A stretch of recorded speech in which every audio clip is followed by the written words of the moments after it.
అంతర్ముఖం అవడం ఎందుకు గురుగారు?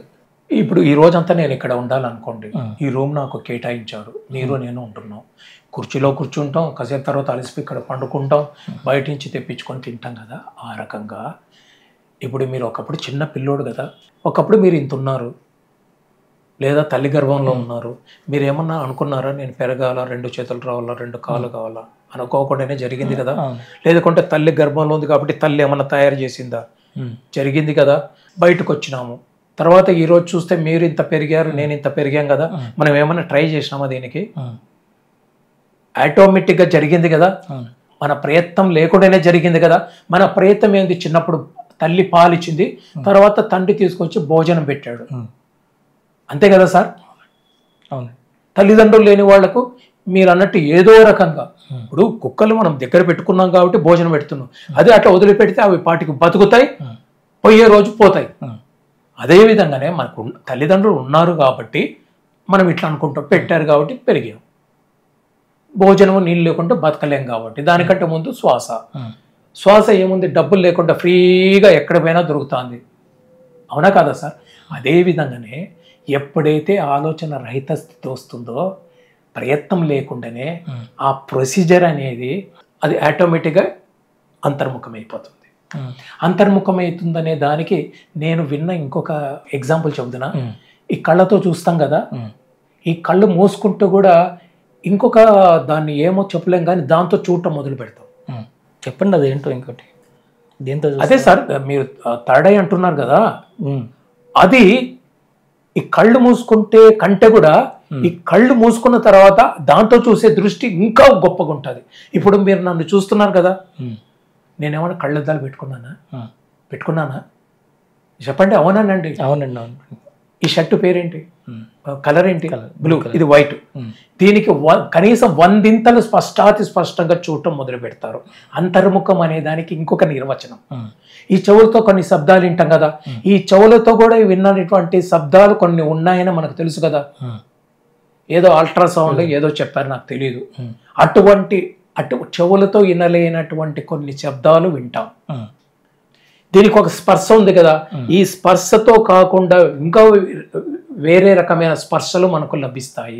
అంతర్ముఖమైనామనే దానికి బయటకు వచ్చిన తర్వాత నేను ధ్యానం చేశాను, అంతర్ముఖమైనానా లేదా, ఇది నా భ్రమణ అని చాలామంది అడుగుతుంటారు. ఇది అనుభవమా కాదా అనే వాళ్ళకి ఇది ల్యాండ్ మార్క్.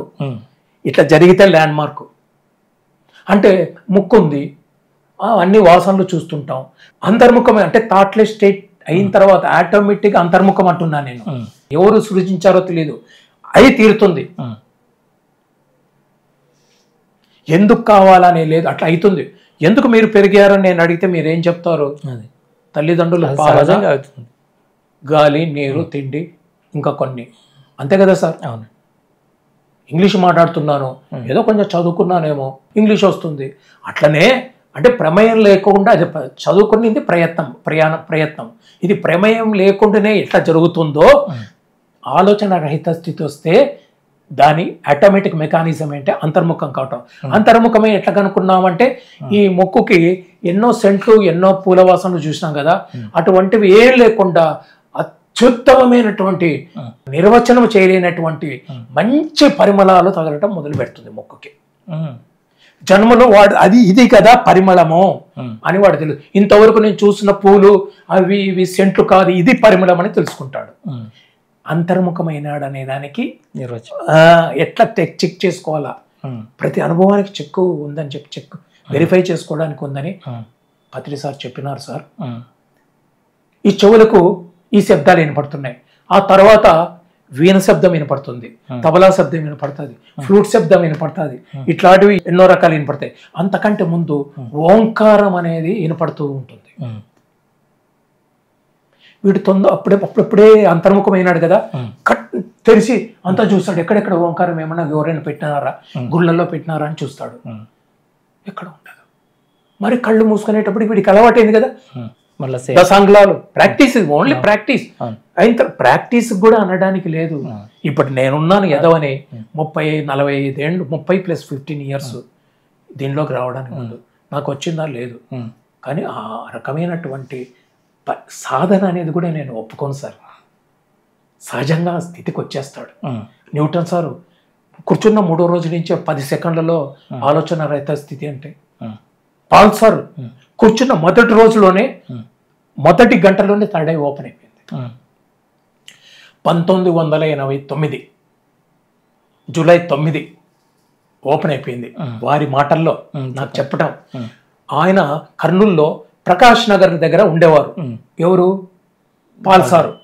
ఆ 3 రోజులు ఎక్కడ చూస్తే అన్ని కలర్లు దేవుళ్ళు, జీసస్.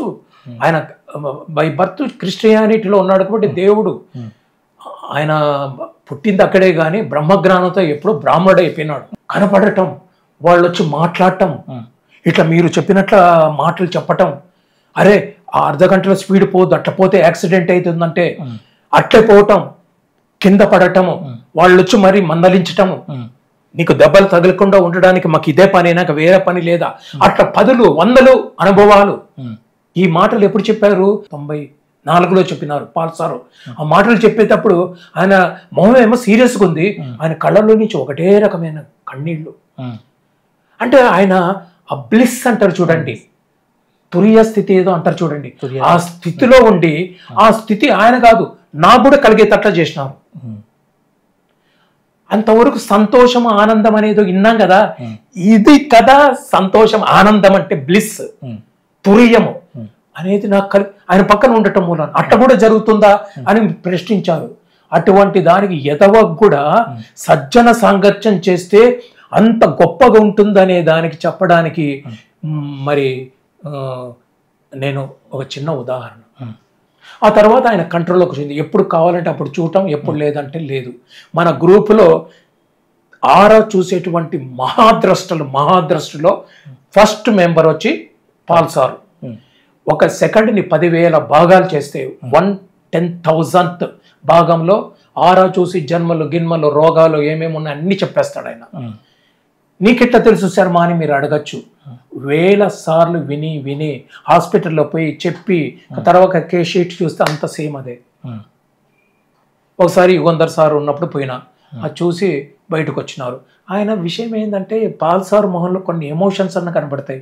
యుగంధర్ సార్ మీలాగానే ఎప్పుడు నిర్మలంగా కామ్గా ఉంటారు, ఇప్పటికే అంతే. వచ్చి మనకు తెలిసిన వాళ్ళు సార్ అంటే ఇంకొక అరగంటలో బాడీ వికెట్ చేస్తారన్నారు. 25 minutesకి బాడీ వికెట్.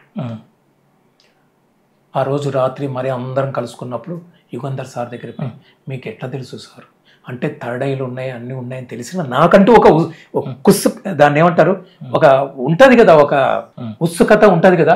అడిగితే నువ్వు నాకు చూపించే టయానికే సిల్వర్ కార్డు 2-3 పోగులు మాత్రమే కనెక్ట్ అయి ఉన్నాయి, దాన్ని క్యాలిక్యులేట్ చేసి నేను 1/2 hour చెప్పాను, చూసి చెప్పాను.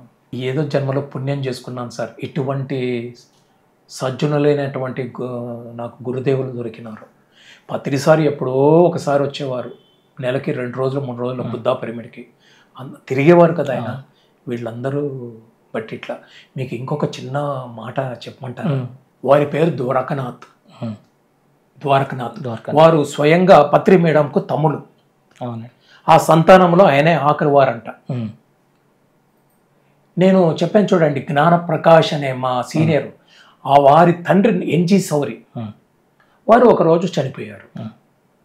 ఆ తర్వాత మరుసటి రోజు పొద్దున ఆయన ఒకప్పుడు ప్రెసిడెంట్ కదా బుద్ధా పిరమిడ్ ధ్యాన కేంద్ర సొసైటీకి అని చెప్పి వెళ్ళటం జరిగింది. ఒక 5 మందో 10 మందో పోయిన తర్వాత ఆ శవం తీసుకెళ్ళి బరియల్ గ్రౌండ్ తీసుకోవడానికి 1 గంటన్నర టైం ఉందంటే అందరం ఆ దగ్గరలో ఉన్న హోటల్లో, అప్పుడు నా పని ఇదే సార్, టీ ఇవ్వటము వాళ్ళకి, ఏదైనా ఒక అకామిడేషన్ చూడరా 1 గంట సేపు అని పాల్ సార్ చెప్తే, అక్కడ శ్రీలేఖ అనే లాడ్జ్ ఉండేది దగ్గరలో, పోయి ఓ ఏసీ రూమ్ అంతా చూసి బాగా పెడితే అక్కడ కూర్చున్న తర్వాత చెప్పడం జరిగింది, ఆ ముసలోడు ఏం సతాయిస్తాడు రండి అంటే, మీకు మరి వివరంగా చెప్తా.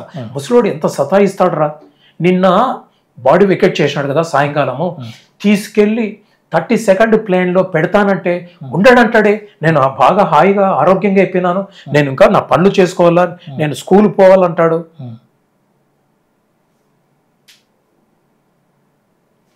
దరిద్రం చూడలేదురా అని ఇట్లా చూపించినారు. ఎవరు ద్వారక్ సార్. వారు అనేవారు ఎవరు? ఎన్జి సౌరి సార్.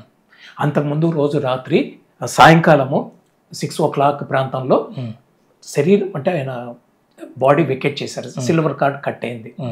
ద్వారక్ సారు ఆయన్ని తీసుకెళ్ళి ఎవరిని? ఎన్జి సౌరి సార్ని, శరీరం కాదు, తీసుకెళ్ళి 30 seconds ప్లేన్ లో పెట్టి మరీ రావడానికి నాకు తల ప్రాణం తోకొచ్చింది. ఇక్కడ ఇంకా ఇదే రియాలిటీ, నేను బతుకున్నాను అని అనుకుంటే దాన్ని వైఫ్ ఆఫ్ చేసి తీసుకెళ్లి అక్కడ అప్పచెప్పి రావడానికి నాకు చాలా ఇబ్బంది అయింది. ఆయన చెప్తుంటే ఒళ్ళంతా ఒక రకమైన, మీరు అంటారు చూడండి, తురియ స్థితితో ఆనందం. ఎందుకు వస్తుందో ఆనందం తెలియదు. అట్లా తెలిసి ధ్యానం చేద్దామంటామో బుద్ధి రాదు.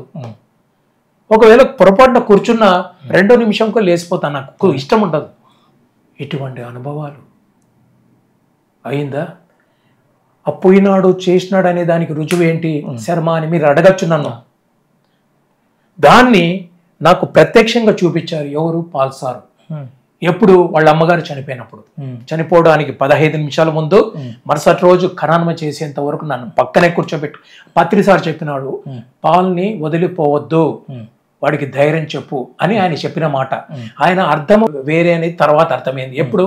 ఆమెను సమాధి చేసి బయటకు వచ్చిన తర్వాత. సిల్వర్ కార్డ్ ఎట్లా కట్ అవుతుంది, ఆత్మ ఎట్లుంటుంది, తర్వాత ఎట్లా పైకి పోతుంది, లేదంటే అదే సమాధి చుట్టూ ఎన్ని రోజులు తిరుగుతుంది, ఈ విషయాలన్నీ నాకు చూపించినటువంటి మహానుభావుడు పాల్ సార్. నమ్మకం కాదు సార్, చూపించినాడు. మరి శర్మ నీకు థర్డ్ ఐ లేదు, నాకు థర్డ్ ఐ లేదు, 2 కళ్ళు పని చేయటం లేదు కాబట్టి అద్దాలు పెట్టుకున్నా. ఎలా దర్శనం జరిగిందండి? వాళ్ళ బంధువులు చాలా మంది సార్, ఒక 50-100 మంది బయట ఉన్నారు. పాల్ నన్ను లోపలికి తీసుకెళ్ళాడు. అమ్మ బెడ్ మీద ఉంది, ఇంకా డాక్టర్లు ఏం లేదని పంపించారు, ఆక్సిజన్ మాత్రం పెట్టించారు. 2-3 రోజుల తర్వాత చూద్దామని చెప్పారు. ఇంటికి తీసుకొచ్చారు. తీసుకొచ్చిన తర్వాత నేను పాలే ఉన్నాం, పాల్ సారు నేను ఉన్నాము. ఉంటే సార్ అడిగారు ఏం చేద్దాం రా అన్నారు. ఏం చేద్దాం నాకేంతే అర్థం కాలేదు. ఈ ముసలిది ఈ అర్ధగంటలో వెళ్ళిపోతుంది, ఇవి పెట్టడం మూలాన కొట్టుకుంటుంది, పైకి కిందకి రాకుండా పైకి వస్తుంది, లోపల పడుతుంది అనే మాట అన్నారు. అప్పుడు ద్వారక్ సార్ చెప్పిన మాట ఉంది కదా, తీసుకుపోయినానని. ఆ టైంలో నాకు కూడా ఆమె తల్లితో సమానమే, అంత మాకు బాగా చేసి పెట్టింది ఆమె కూడా. ఆ టైంలో కూడా పైకి పోతుంది కిందకు వస్తుంది అంటున్నారు కదా, ఎలాగా అంటే అమ్మకు ఒక్క 2 అంగుళాలు దూరంగా, 2 అంగుళాలు దూరం అంటే మీకు ఇంత, మీ పక్క నుంచి అట్లనే చూస్తుండన్నారు. చూసిన తర్వాత ఏదో తెల్లగా అంటే ఏదో దాన్ని ఎథరిక్ బాడీ అంటారని ఏదో చెప్పారు. ఆ తర్వాత అదే చూపుని తీసుకెళ్ళి ఈ చెవి దగ్గర పైన 2 అంగుళాలు దూరంలో చూస్తూ ఉండు, మనిషిని చూడొద్దు, చూస్తుండగా నీకు మనిషి డిసపియర్ అయిపోవాల. మా అమ్మ ఉంది కదా, నువ్వు చూస్తూ ఉండంగా అమ్మ నీకు కనపడకుండా పోవాలి, అంతవరకు చూడన్నారు. మరి చూస్తాను, డిసపియర్ అయిపోయింది. అది నా గొప్పతనం అనుకోవటం లేదు, ఆయన ఏదో టెక్నిక్ చేసి నాకు అట్లా చేశారు. ఇన్ని కూడా టెక్నిక్ ఏదో చేసినారు. అయిపోతూనే వలయాలన్నీ కనపడటం జరిగింది. చాలా సెట్ ఆఫ్ కలర్స్ జరిగి ఒకరో ఈ రూమ్ అంతా అయిపోయింది. కలర్స్ ఇంత ఉన్న కలర్స్ పెరుగుతా ఇంత పోయింది. ఈ రెండో శరీరం ప్రకాశం ఉంది చూడండి, నేను చూసినప్పుడు ఇంత ఉంది, అది టిట్రా అయిపోతుంది. ఏం శర్మ ధ్యానం చెల్లి నీకెట్లా కనపడుతుంది అడగద్దండి, నాకు నిజంగా తెలియదు. ఆయన చేయమన్నాడు, చూశాను. ఎంత అయింది ఎథరిక్ బాడీ అంటే ఇంత ఉంది అని చెప్పిన, ఇంకా చిన్నగా అయింది. తల దగ్గర ఏం కనబడుతుంది, నలుపో లేకుంటే నీలమో తెలియనటువంటి కలర్ ఉంది. అది నీలం కలర్ అని చెప్పలేను, బ్లాక్ కలర్ అని చెప్పలేను, అది మాత్రం ఎక్కువ డామినేట్ చేస్తున్నట్లు కనపడుతుంది అన్న. చాలే అన్నాడు, నా వైపు చూడన్నాడు. ఇప్పుడు చెప్పు ఏం చేద్దామని అంటే ఏం చేద్దాము, ఇంత అన్నావు కదా అయిపోతుందిరా, బాధ ఇంకొక 1/2 గంట 1/2 గంట ఉంటుంది, ఈ ఆక్సిజన్ తీసేద్దామా వద్దా అని అడుగుతున్నా. చెప్పినావు కదా black colour blue colour combination అన్నావు కదా, అంటే బాడీ పోవడానికి రెడీగా ఉంది అర్థం అది. చెప్పు నువ్వు అన్నాడు. ఇదేం పరీక్షరా బాబు, అన్ని ఆయనకు తెలిసి నన్ను అడుగుతున్నా డిసిషన్. ఆ టైంలో తీసేస్తే మనమే చంపినట్లయితే అది కదా అంటే నువ్వు అట్లా అనుకుంటున్నావు కాబట్టి నేను చెప్తున్నాను అన్నాడు. అంటే ఆ టైంలో ఆయన నా ఆరా చూసి నేను ఇట్లా అనుకుంటున్నాను లోపల అనే విషయం చెప్పినాడు. తీసేయండి అన్న. తీసేసినాడు. ఒక 3-4 minutesకి ఆమె పోయింది. బయట డాక్టర్ ఉన్నాడు, వచ్చి చూసి పోయిందని చెప్పి. మరుసటి రోజు సాయంకాలం వరకు వాళ్ళ బంధువులు చాలా వచ్చితే అక్కడ బరియల గ్రౌండ్ పై తవ్వి అంతా చేసే పనులకి పాలు సారిపోయినారు. నన్ను కూడా తీసుకుపోయిన తర్వాత వాళ్ళమ్మని తీసుకొని వచ్చినారు. తీసుకొచ్చి పెట్టినప్పుడు అందరూ మట్టి వేస్తారనమాట. అక్కడ పద్ధతి ఏమో తెలీదు. వేసేటప్పుడు నువ్వు మట్టి వేసే ముందు మట్టి చేతిలో పెట్టుకొని మా అమ్మ బొడ్డు వైపు చూడు అన్నారు. ఆయన ఏం చెప్పారో చేయటం, మట్టి పట్టుకొని బొడ్డు వైపు చూస్తా ఉంటే 2 నిమిషాల 3 నిమిషాలు తెలియదు. వెనకల చాలా మంది ఉన్నారు, 100-200 మంది. కాసేపు తర్వాత నాకు ఆ మనుషులు ఉన్నారనే స్పృహ పోయింది. శరీరం చాలా ఎండాకాలం, అంత ఇబ్బంది అనేది పోయింది. ఎవ్వరు లేదు, ఏం కనపడటం లే. ఆమె ఒక్కటి కనపడుతుంది. ఆ తర్వాత బొడ్డు ఒక్కటి కనపడుతుంది. ఆ మనిషి అంతా డిసపియర్ అయిపోయింది మన భాషలో చెప్పాలంటే.